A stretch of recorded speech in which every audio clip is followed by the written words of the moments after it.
Alors, ce matin, nous allons parler exclusivement des infections sexuellement transmissibles et la grossesse.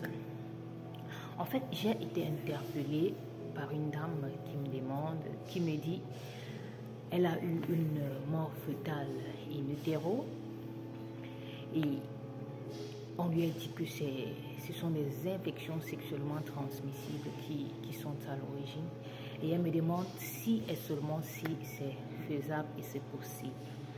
En effet, certaines infections, autant pour moi, comme l'herpès, la gonorrhée, la syphilis, peuvent augmenter jadis le risque de contracter aussi le VIH-Sida, qui aussi est une infection sexuellement transmissible. La transmission d'une infection de la mère à l'enfant peut entraîner beaucoup de conséquences, à l'instar d'une mort fœtale in utero, qui est le point phare du jour. On peut aussi avoir un accouchement avec un faible poids de naissance. L'enfant ne naît pas avec son poids normal. On peut aussi avoir un accouchement prématuré, donc l'enfant qui naît avant le temps.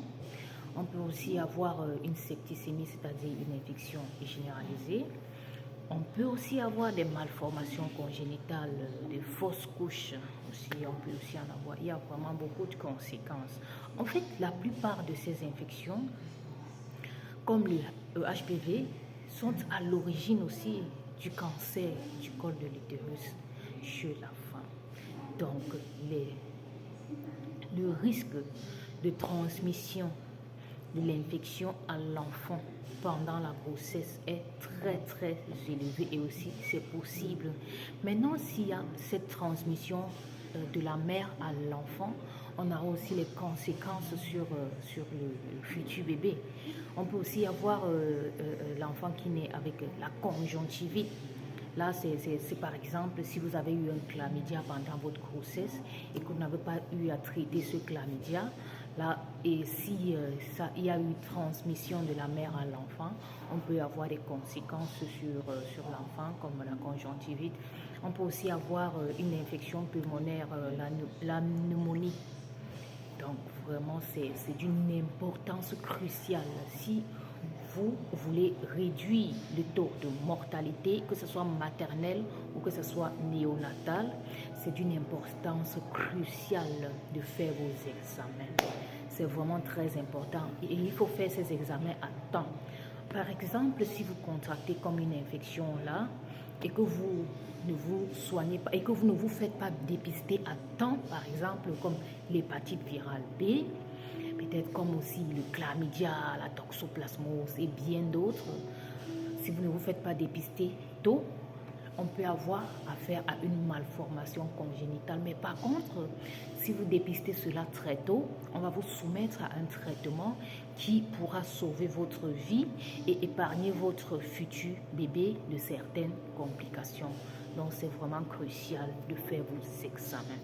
Là, c'est très important. Il est bien vrai que les conditions économiques ne nous permettent souvent pas, mais il y a des promotions dans des hôpitaux qui nous permettent d'accéder à des premiers soins. Donc vraiment, battez-vous. Surtout les papas là, il faut qu'ils se battent pour prendre soin de la femme quand elle est enceinte, tout en lui accompagnant à l'hôpital pour faire ses examens aussi. Parce que si par exemple on vous dépiste une infection sexuellement transmissible, ça ne sert à rien de vous soigner quand le papa ne va pas se soigner. Là, c'est peine perdue là. Parce que si vous vous soignez et que demain vous ayez encore un rapport sexuel, là, il y aura encore une contamination. Mais par contre, si lors de vos visites, votre époux, votre partenaire vous assiste, là, je pense que ça serait vraiment bien parce que le traitement va se faire en couple. Donc, c'est vraiment crucial, c'est vraiment important de faire ces examens quand on est enceinte. Ça permet de prévenir de beaucoup de complications.